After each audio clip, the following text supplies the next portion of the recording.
আগামী ২১শে মে দ্বিতীয় ধাপে ঝালকাঠির নলছিটি উপজেলা পরিষদ নির্বাচনে অংশগ্রহণকারী চেয়ারম্যান, পুরুষ ভাইস চেয়ারম্যান ও মহিলা ভাইস চেয়ারম্যান প্রার্থীরা একই মঞ্চে মুখোমুখি হয়েছেন উপজেলার ভোটারদের।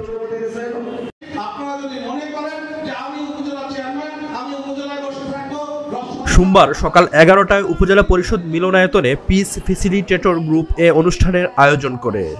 এতে ভোটারদের নানা প্রশ্নের উত্তর দেন প্রার্থীরা। নির্বাচিত হলে নলছিটিকে একটি মডেল উপজেলা হিসেবে গড়ে তোলার প্রত্যয় ব্যক্ত করেন প্রার্থীরা। এছাড়াও ভোটারদের সামনে নিজেদের ইশতেহার তুলে ধরেন তারা।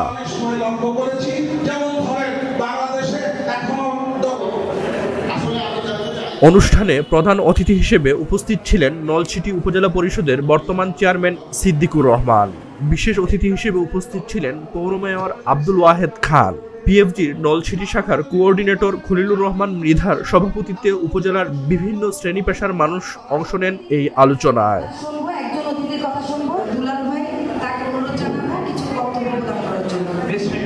নলছিটি উপজেলায় ৭০টি ভোট কেন্দ্র রয়েছে। এ উপজেলায় ভোটার রয়েছে ১,৬৫,৪৬৮ জন।